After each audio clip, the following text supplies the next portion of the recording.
It's coffee. It's comics. It's music. It's Nerds on Coffee. Is that coffee good? It's pretty good. Yeah, it's the Ethiopian like light roast blend. Apparently Hugh Jackman is affiliated with it. So there we go. I'm gonna try it. Welcome everyone. I don't think Kyle knows how to say hi. But he just tried some coffee. And before The Keurig. Keurig, yes. Yeah. So my wife loves coffee, and I don't think she would consider herself to be a coffee snob because she definitely Aficionado. is more relaxed about it. But yeah, but she really appreciates good coffee. How do you feel about that Keurig? She tries to get good coffee. I actually like this. I think it's good. It's better than Starbucks. But other than that, most black coffee so far that I've had has all tasted almost the same. But I'm drinking enough of it now to where I can start to pick up like little differences in the blends or the how it's roasted or whatever. So I think first off, hello the world. Hi everybody. Before we get into anything, I hope everyone has recovered from that mental onslaught of last episode. I think we're starting a little slow right now because we're a little nervous that no one's listening anymore. Like, but how's then it again, going? we're also excited that everyone's listening now because, I mean, Kyle, we looked at the mix on that last episode. I think right when we ended the episode, me and you were like, well, we probably spent like 30, 40 minutes on that conspiracy. Then we realized that we spent about 75 minutes on it. Yeah, it was a lot. It was a lot. I mean, I slept well that night.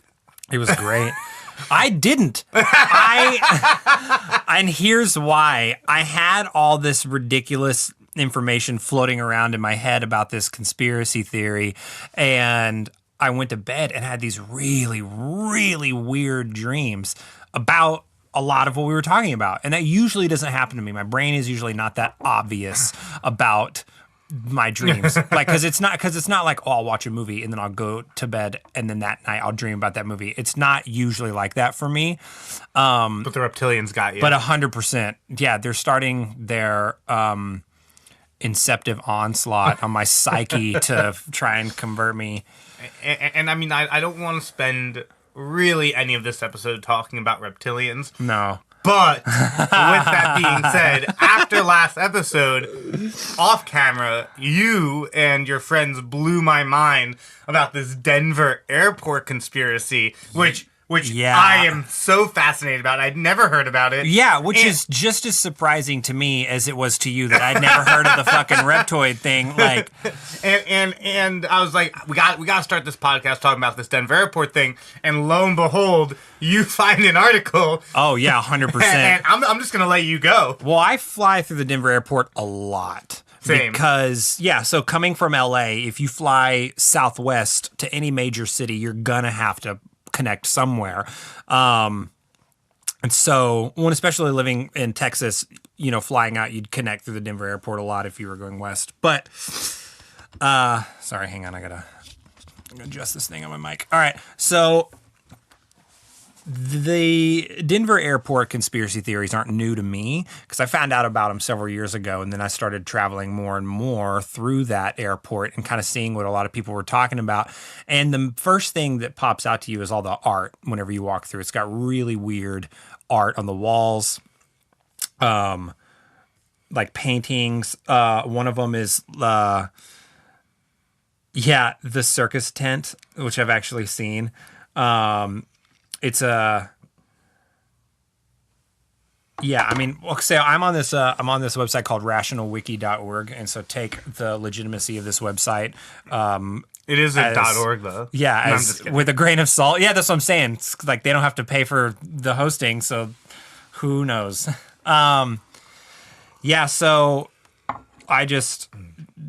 Rational Wiki is just Wikipedia, but for conspiracy theories, and so. I see the conundrum in that statement. Oh, dude, there's another painting in here called... Hang on. There's one of like a giant dictator, and then there's And then there's a sculpture of the blue horse, and the official name is Blue Mustang, but it's 32 feet tall. And the article says that it's very anatomically correct. And so whatever kind of horse dick proportionally that exists at a 32 foot tall horse, that's what you're going to get whenever you go to the Denver airport. Oh yeah, the thing under the photo said, if you thought the horse was spooky, don't look between its legs.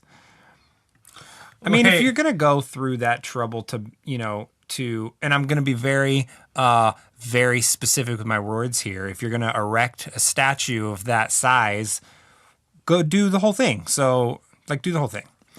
Yeah. So anyway, there's a bunch of weird art, but the main points of this, most of the theories surrounding the airport commonly claim that the Denver airport is a new secret headquarters or compound used by the Illuminati, New World Order, neo-Nazis, or reptoids.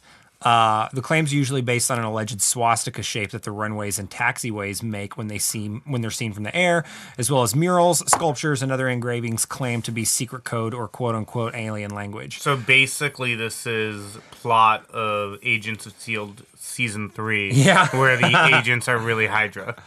I mean, look at the runway plot.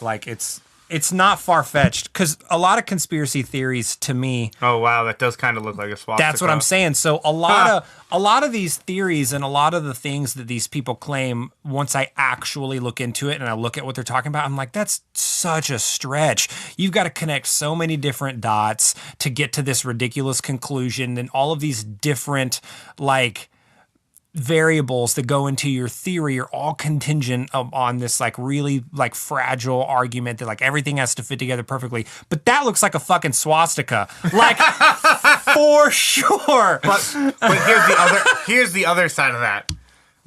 People are just dumb. People are dumb, man. Right? So they might have myself included. Oh my god. They might have built that and not even realize. Let me tell you a quick story, Mr. Perrin. Yeah, probably. I went to the University of Massachusetts at Amherst. We have the tallest library in the world at 27 stories tall. That's a lot of stories. For a library. Yeah. The top 3 floors don't have books in them.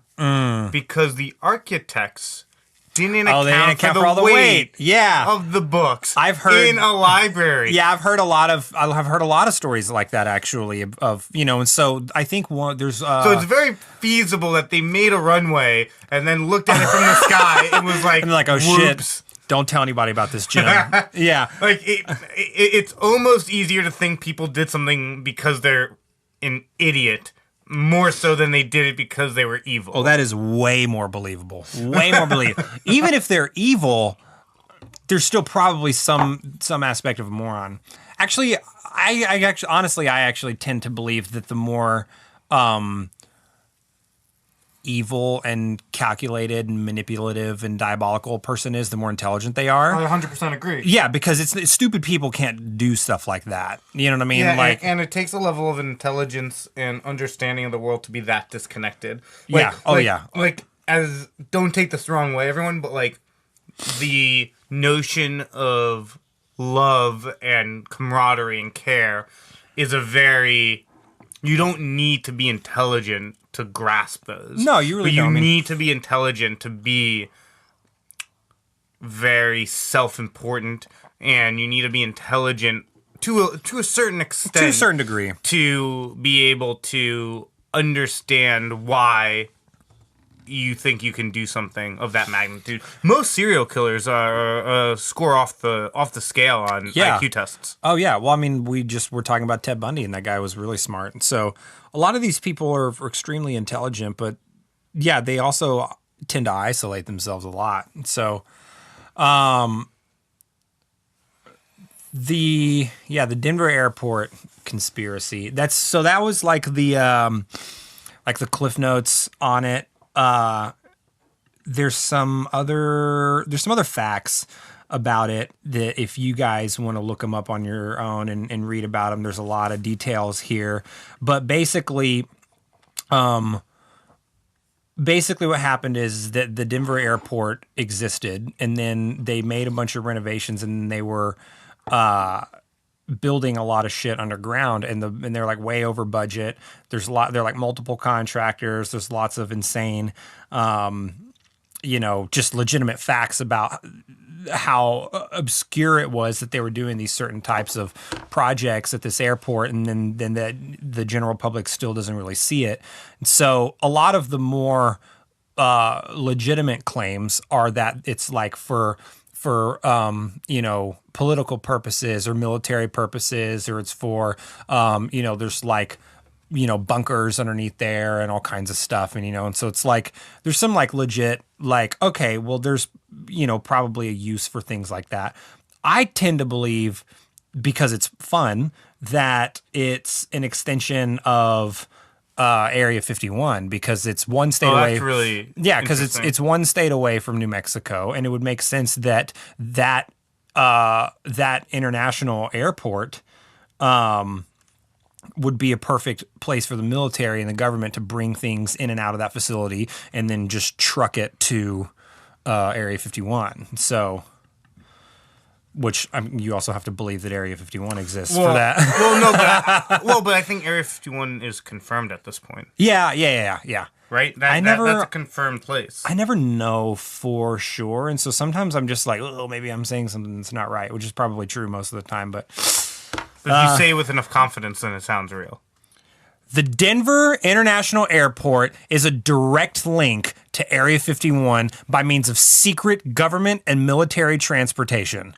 I believe you. Period. Here's an interesting thing. It's called the Shattered Windshields Incident. This is still about the Denver airport.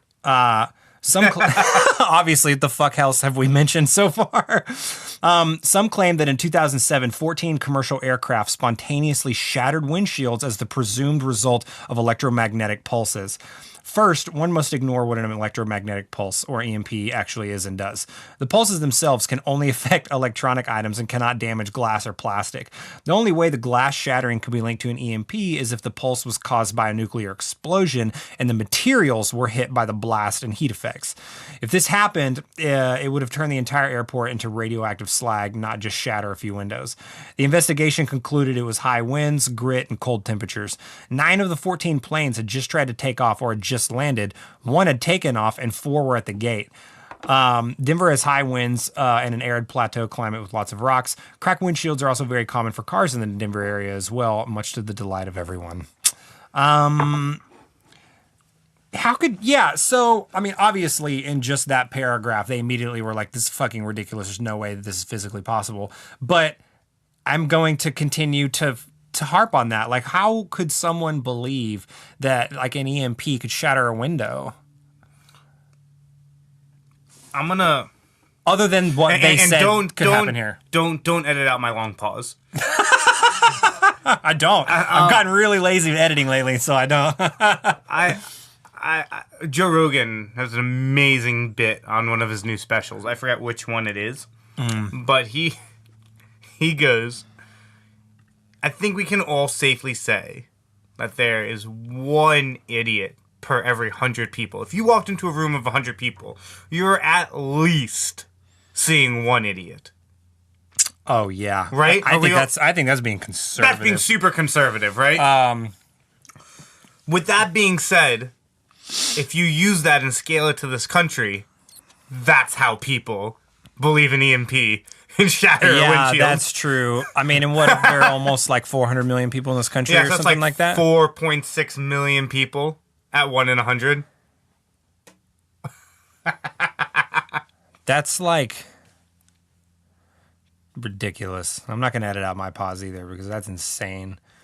But I think, again, that's being conservative. And I think that number, or at least that ratio, would go up the more people are together. And so it's like you could probably say that like 1 in every 100 person is just a complete fucking moron. But if there are 100 people in a room and the moron starts to speak louder than everybody else, which they usually do, they're going to gain some traction and you're going to get more morons. Like that's 100%. The sheep mentality. Like that's this mob mentality. I mean, like that blows me away.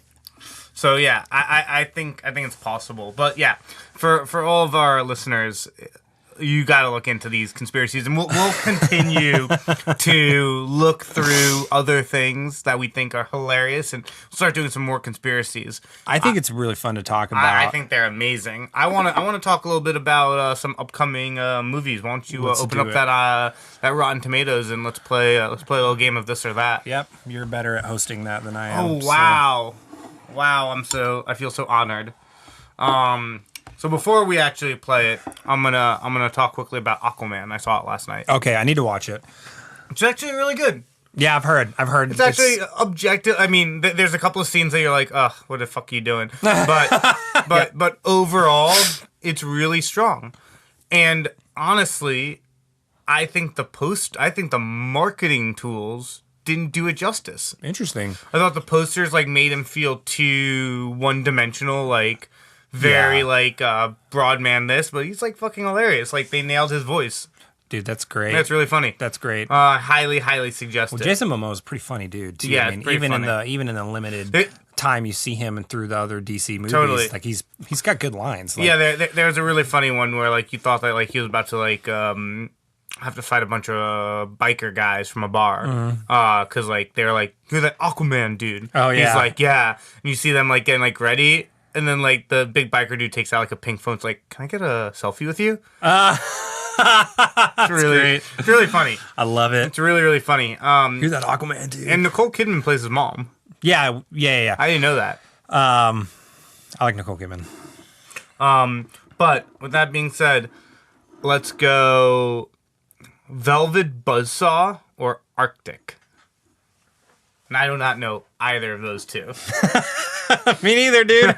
We're gonna have to watch some trailers on that. This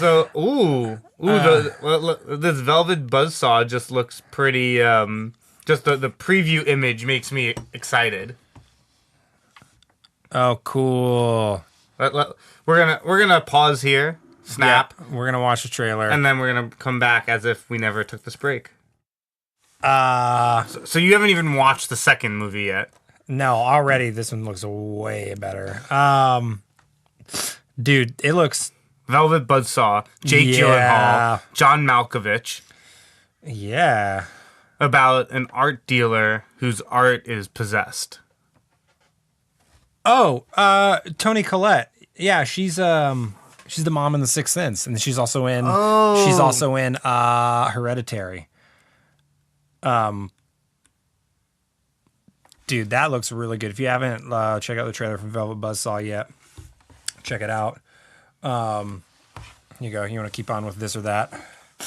Yeah. So then the other movie besides Velvet Buzzsaw there that we were looking at was this movie called Arctic. Which I don't even know what this is about. It's about the Arctic. Guess that makes sense.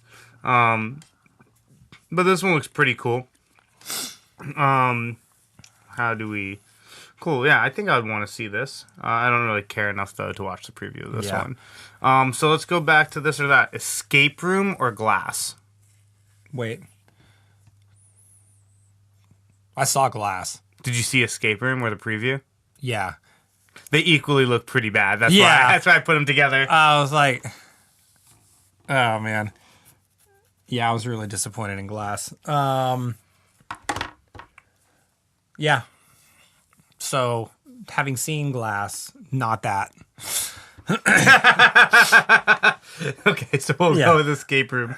Have you seen the previews for A Dog's Way Home? I won't watch Have you seen the preview for it? Yes. It looks really bad. I will not watch any animal movie like that ever again since Homeward Bound. Ha! Ha! Because, I just refuse to have, my emotions played with an animal. It's just not going to, it's not going to do it. I'm not going to do it. I'm not going to watch it. So, no to whatever that is. And then, by default, the other movie wins. Have you seen the previews for The Kid Who Would Be King? Yeah. That looks really good. Looks really good. Yeah. For all you that don't know, it is an incredibly peculiar take on King Arthur. Yeah. And it just looks amazing. It looks really good. Special effects look good in it. It's definitely at least worth seeing. Have you seen any of the previews or information coming out about Agents of S.H.I.E.L.D. Season 7? No, because I never really watched Agents of S.H.I.E.L.D. It's gotten so good, I feel. Well, I believe that it's probably a really great show, and especially for someone who's as into Marvel as I am, I feel like it's right in my alley.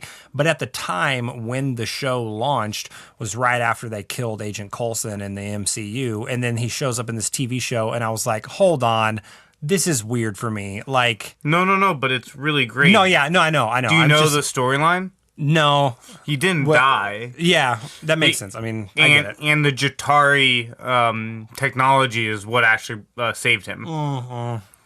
They had that makes sense. S.H.I.E.L.D. had a so they explain it. They explain their way out of it, and then they made a great show. Like, oh, they don't just explain their way out. It's like the main story arc for the first 3 seasons. Oh shit. Okay. Yeah, maybe I'll have to start watching it. I think that was like my main gripe, because without really knowing that going into it, I was just like, well, he died in the movie, and then like he's in a TV show now. Why am I going to watch this TV show? Because it's weird for me with the character crossover, and so I'm looking at. I haven't watched the preview and I've never heard of it, but it looks interesting. It's called The Fifth Path. Can't speak today. Fifth Passenger. The art for it is just what like really gets me. Oh, cool.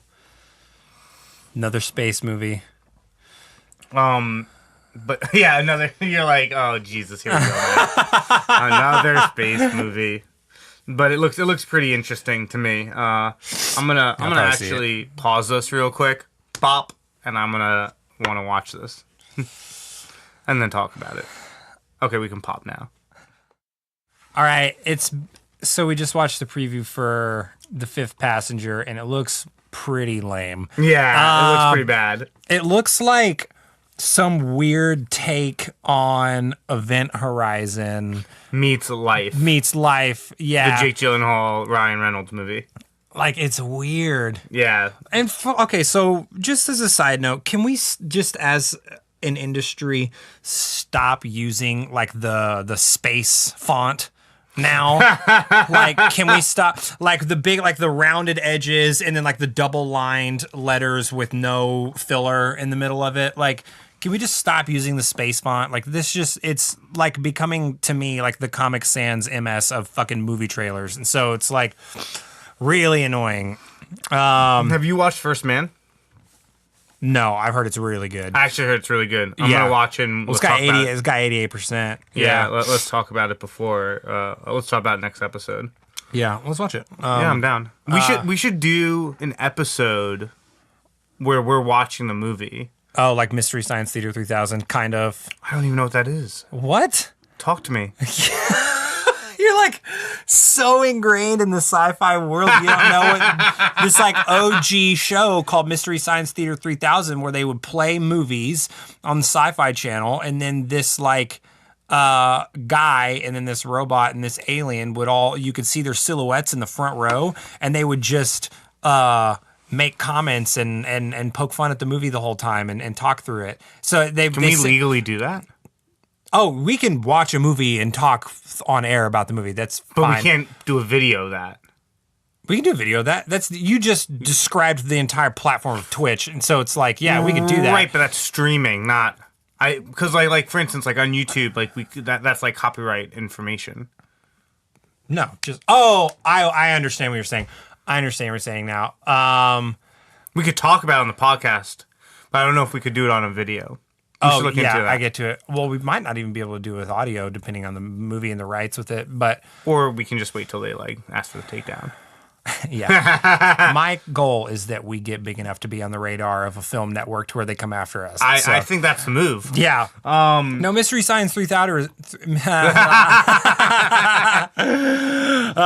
Mystery Science Theater 3000's hilarious. I used to watch it all the time as a kid. They just played sci-fi movies, and then the way that they made it look was they made it look like you were in a movie theater, because like the whole bottom part of the screen was just like a black bar, and then they had the movie above it, and then you see the silhouettes of these characters in the bottom corner, and they're just talking shit about, and they're just like, it's really funny. I love it. I think what we should do is we'll start doing one episode a month where we throw a movie on here we line it up so that people can start their movie at the same time. Oh, yeah, and we're that's just giving good. commentary. That's a good one. Guys, we just invented a new form for this podcast. We'll post about it ahead of time, let everyone know, and then... But we'll do it. We'll do it this month before we all leave. Maybe Yeah. like next week we'll do the first one. Dude, I'm super into it. Cool. I don't want to rely on streaming or Wi-Fi though, because if someone has to buffer, like I would rather we'll just download it. download it. Yeah. We gotta download. Well, let's make it with movies that you can download off of Netflix. So then I can just like be like, hey, go to Netflix, download this, turn your Wi-Fi off, and let's watch it. So there's no interruptions. Lord of the Rings, Fellowship of the Ring. Lord of the Rings, Fellowship of the Ring. Yeah, the first episode will be 3 days long. We'll look at some movie options and throw it up on Instagram for what you guys think. Yeah. Cool. Let's see. What's up in music? Talk to me. How do you feel now? A few more days out from your world being turned upside down. Yeah. So music's cool. Logan actually just announced the tour that he's doing in April and May. Are we allowed to talk about that now? It's on Instagram, so Oh, shit, So it is. someone really fucked up if we're not allowed to talk about it. No, we are. Yeah, no, it's really great. Jake Miller and his team have worked really closely with us to be able to figure out how and where and what a tour together could look like. And after a lot of people put a lot of hours and a lot of work into it, we were able to make it happen. And now Jake and Logan are going on a 22 city tour date. Is it April and May? Yeah. It's April and May. Yeah. So it's going to be pretty exciting. We have a big show here in LA at the El Rey. At the El Rey, and we yeah. have a big show in New York at Irving Plaza. And this episode will probably air sometime in the end of February. So I'm going to say it right now because I've already gotten it approved. We're going to give away 2 tickets, one to the New York show and one pair to the LA show here on Nerds on Coffee. You have to go on our Instagram, comment on a picture, tell us what you loved about the series, and we'll pick a lucky fan who lives in New York or in LA to enjoy that show. Yeah, absolutely. And to meet Kyle. And to meet Kyle. Yeah, because Kyle is the real star of the show. Yeah, absolutely. No, it'll be fun. Yeah, so we'll be there. I'll obviously be on stage with Logan, Shredding the shred. shredding, miming. Miming. Everything's in the tracks. I don't play a single note, man. It's all fake. Don't tell our fans they're all idiots. They'll believe you. Yeah, no, that's not true. There are definitely things layered in the tracks to fill out our show, but I actually play, Logan actually sings. Well, I knew Logan sings, but do you actually play? Or is that like a robot out on stage? Oh, yeah, no. Okay, so there is a guitar actually being played on stage. Whether it's me or not is up for debate. So, yeah, that'll be fun. Music's cool. I mean, like, I've been trying to get into some new bands. I was recently turned on to this band called... Get into new bands, like play for them or like listen to them? No. Well, I mean, I won't ever, like, I'll rarely turn down work. You know what I mean? But my career motto from day one has just been give me money and I'll do shit for you. Oh, really? Yeah. It's like at least a decade old at this point. And so, no, I've been trying to get into listening to some new artists, and Starley and I just did this big Australian festival called Holy Green Fest in Brisbane, and it was fantastic, went really well. Some of Hollywood's biggest stars. Oh no! So it was cool. It went really well. I would actually like to, speak highly of the people that put the festival together, because it was really well organized and they did a really great job of taking care of everyone, and they were just super, super on it. That's always good to hear. It was very good to hear. So they, their team is very, very well put together, and they put the festival together in a really great way. So it was all Australian artists and artists from New Zealand for this one, and I was turned on to this new band called Client Liaison, and they've been around for a few years, and some people may have heard of them, but I think that they're still bigger overseas. But dude, they're awesome. Very, very 80s, like synth pop, like pretty heavy Prince, David Bowie influences. A little bit of, I would say, like a Chromeo influence, Ooh, So it's okay. Yeah, dude, it's awesome. So Client Liaison is my new kind of band that I've like latched onto, at least new to me, that I really like. So Australia was cool though. We didn't really talk a lot about the trip when we're on last episode. I wanted to say that we got there like a couple of days early. And the day before the festival, we went to the beach because, as some of you may or may not know, the beaches in LA are pretty and fun to go to, but the water is like really cold and not fun to be in. So it's nice being somewhere where you can actually get in the ocean and swim, and it's enjoyable, and stay in the water and it's warm. So we went to this first beach, which was a much more well-known beach in Brisbane. And they had like the warning flags out when we got there, and they weren't letting anybody into the water because they had like this flare up of blue bottles, which apparently are small jellyfish. So there were like thousands upon thousands of these little jellyfish that were washing up all along the shore. And they were like, if you go in the water, you're 1,000% going to get stung. It's not a fatal sting, but depending on the size, it can be pretty painful and take, a few days to heal. So we get there and we're like, damn, this really sucks. We go out onto the beach. Starley and I just refuse to accept that we can't get in the water. And so we probably walk a half a mile down the beach, just trying to find somewhere where they're not washing up and they're just everywhere. So Starley, and I'm telling you, dude, there's so many on the beach that when you're walking, you can't look up from the sand. You have to keep your head down at your feet the entire time because you will step on one. That's how many of them there were. It was bananas. Did you step on one? No, I didn't. But Starley, So you were the outlier. I was the outlier. Starley was walking, and she was walking to where like 1 foot of the water would kind of like wash up onto her feet. And then within 30 seconds of being there, she got stung by one. And she was like, it hurt pretty bad, but within a couple of hours, it was already to the point where it was like tolerable and it wasn't that big of a deal. But there's like a little red line, like I've never been stung by a jellyfish before. And the funny thing about it is that, yeah, I had one, so it was horrifying. Dude, yeah. I won't go in the ocean anymore without a wetsuit now because of it. I'm already to the point of basically not going in the ocean without a wetsuit just because I'm terrified of everything anyway. But I actually made a comment to Starley. I was like,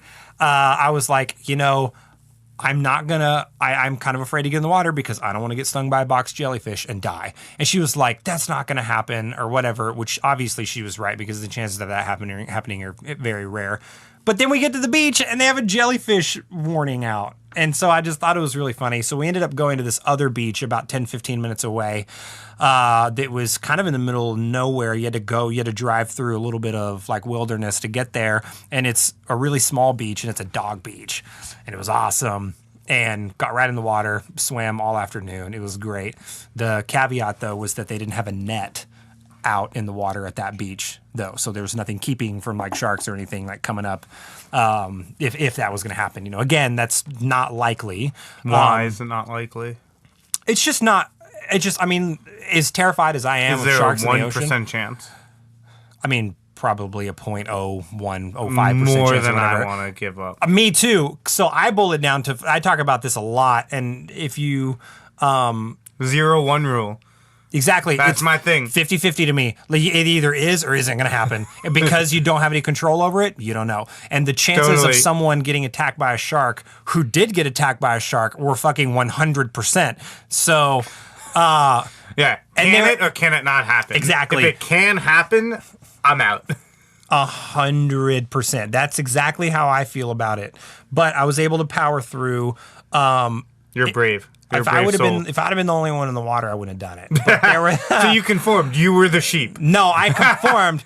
No, So I you was just became one of the dumb people in the room, going back to the early conversations. no, because here's why. My plan was to get in and always be a few feet closer to the shore than everyone else that was around there. And if I saw something, sacrifice somebody else to get myself back to the beach. So that's like my escape route, is basically to throw someone else at a giant fish with teeth. I think that's great. Now, it was cool. It ended up being really fun. And yeah, well, and I also learned that most of the shark attacks that happen in Australia happen in Perth. So, and that's like on the opposite end of the continent. So, Yeah. I wasn't too worried about it. So that's cool. I want to bring it back to Marvel. Let's do it. So I was doing a little research here, and it's funny. I didn't know this, but I guess a lot of companies, DC, Sony through Marvel, etc., have tried to woo Jake Gyllenhaal in the past to play superhero roles. At one point, I don't know if you know this, but he was gonna take over for Tobey Maguire in Spider-Man 2. Yeah, we talked about that. Right. And Tobey Maguire was like, Yeah, and went all crazy on it. Sure, yeah. But basically, at Sundance Music Festival the other day, Jake Gyllenhaal said this in response to him being asked why now. My response has always been, particularly since being at Sundance, so many of the stories are character driven, and that has always been my desire, to find something in that space that seemed to match my skill and also what I love and my own honesty. And it just so happened that this does with that part, both pieces. So I'm glad and I feel excited. That's cool. Basically, what I'm hearing there is I was waiting for Marvel to call me. Yeah. I wasn't going to do a DC movie and I wasn't going to do a Sony Marvel movie. Yeah. And now this is a Marvel Sony movie. It's different. It's different. It's not a Sony Marvel movie. It's a Marvel Sony movie. Yeah. And I mean, the artwork says Marvel Studios, so you know it is straight. Yeah, I mean, there's a difference between being a feature on Eminem's record and fucking being Eminem. Totally. Big difference. Yeah. Venom is a feature. Yeah, absolutely it is. And so Venom, I feel like, is a perfect example of a movie that you have a character that from my earliest memories, I've always loved as a villain. I've always loved Venom. Well, he's an anti-hero. He's not necessarily a villain. Yeah, it's a gray area. It's trendy. The anti-hero thing is trendy right now, and people like the fact that it's like this, like you know, morally ambiguous being that like could be capable of a lot, kind of comes around and floats in and out and is a badass, and it's really fun because we also like to root for that. And so, like, I get it, but let's not forget that Venom in the movie and also through entire history in comics fucking murders a lot of people. A lot of people. A lot of people. So, yeah, you can kind of be an anti-hero if you kind of come around and you're like, oh, well, okay, now I'm only going to kill bad people or whatever. But it's like, you wouldn't give that same grace to like a serial killer. You know what I mean? Like, you know what I mean? And so it's just, you're not really an anti-hero. You're just a murderer that was allowed to stay out of jail. Like, that's basically what's going on. So, but I really love Tom Hardy as an actor. I really hope they cross it over. They have to. Yeah, I don't know. It just didn't. Just Venom was just. It wasn't quite as Venom doesn't work without Spider-Man. Enjoying, yeah, no, for sure. Eddie Brock's entire existence is based around his fucking fuming hatred for Peter Parker. So, I don't know. Venom just wasn't as good as I thought it was going to be. Wasn't as enjoyable as I wanted it to be. Well, because I still liked it, but you know. Well, because they try to turn him into something he's not. Yeah, and especially if you're going to do that and have that type of a like if you're going to have that aggressive of a character arc and evolution, you should not be attempting to do that in one movie. And they did. Like, Venom came full circle in 2 hours. Yeah. Like, that's too much. Like, from being next. Yeah, from being introduced as a species to being the lovable, only eats bad guys at the end of the movie. That's and the timeline in the movie wasn't even very long. No, it was bullshit. So that was my gripe about it.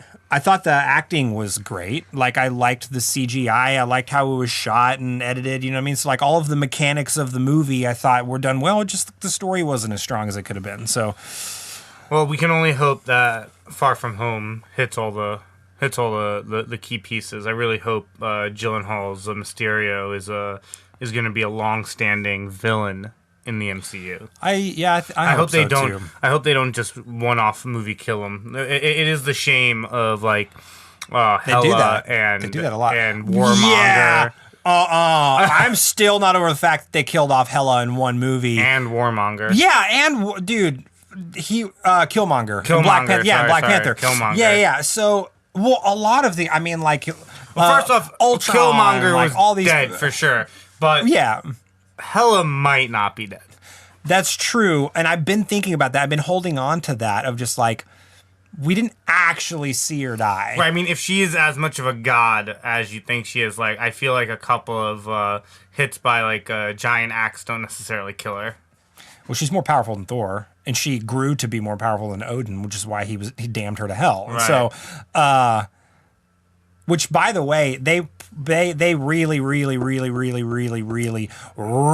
glossed over this in Thor Ragnarok. Wasn't even addressed, but there's a little Easter egg which you would know if you read the graphic novels. Which I'm not trying to like alienate people if they haven't read the graphic novels and be like, oh, whatever. I want to know. Tell me. Yeah, no. So that's what I'm saying is I'm not trying to say is that like, well, if you were cool enough, you'd know already. That's not what I'm trying to say It at is all. what he's trying to say. You're all uncool. I'm trying to ease up a little bit. The past couple episodes, I feel like I've gotten really aggressive towards certain people groups, which those groups really fucking deserve it. But according to me, they deserve it. Allegedly. So basically in the movie, whenever Hela comes to Asgard and she does her initial takeover and she walks in like the throne room and is like, look at all these lies that Odin's been telling people, like, I need to talk to you about our real history. And she pulls the ceiling down in the art and it reveals all the original art that was there showing Hela as Odin's warlord. Well, it goes around having them in the center, and if you see, there's tiny little paintings all the way around the circle of Hela and Odin. And that's a really, really fast shot. It's a super fast shot. So if you're not paying attention, you're really not going to notice what those are. I was curious and I paused and I was really glad. First of all, I was upset that they didn't address this directly in the movie, but I thought it was cool that they at least had it somewhere. If you pause and you look, homage. if you look up there, one of the small paintings, you see Hela with Mjolnir. And because Mjolnir was originally Hela's, like that was not created for Thor. That's why she could break it. Exactly. So, like, everyone thinks that Mjolnir is Thor's hammer. It's not. It's Thor's hammer now that Hela went to hell. That's old school. That's way old. Yeah, that's not created for the MCU. For No, anyone. no, not at all. So they're not. It makes sense. Technically, he was never created anything because Stormbreaker was technically created for Beta Ray Bill. Exactly. Yeah. Exactly. So, but the reason is because I get it. And also, well, the reason for this, and they only gloss over this, which is kind of annoying. Also, but the reason that none of them were ever made for Thor is because his power is so strong in and of himself. well, yeah. I mean, he's the god of thunder. Like, you're the god of thunder. Not the god of hammers. Yeah, which is a great line. Great line. Great line delivered by Anthony Hopkins. Be like, are you Thor, the god of hammers? Like, oh, dude, I thought that was the best thing ever. I love Ragnarok. I thought it was, to me, Ragnarok is in the top 5 of MCU it's great. releases. 100%. Top, and I always do my top lists in no particular order because, like, I don't really know, like, what's number 1 or whatever. It's fine. We're like 50 minutes, something like that. Matt and I monitor our time on the podcast because we don't want to Bore you. We don't want to bore you, but also if you, for some reason, have found yourself on this episode and haven't listened to the previous one, where we go on what I'm calling the reptilian rant, That went on for 2 hours. you should. That episode's fucking 2 hours long, and I was listening through and like I was like, maybe I could edit some of it down, and I was like, nope, absolutely. There's not even a breath that you could find to pause. Oh, that's amazing.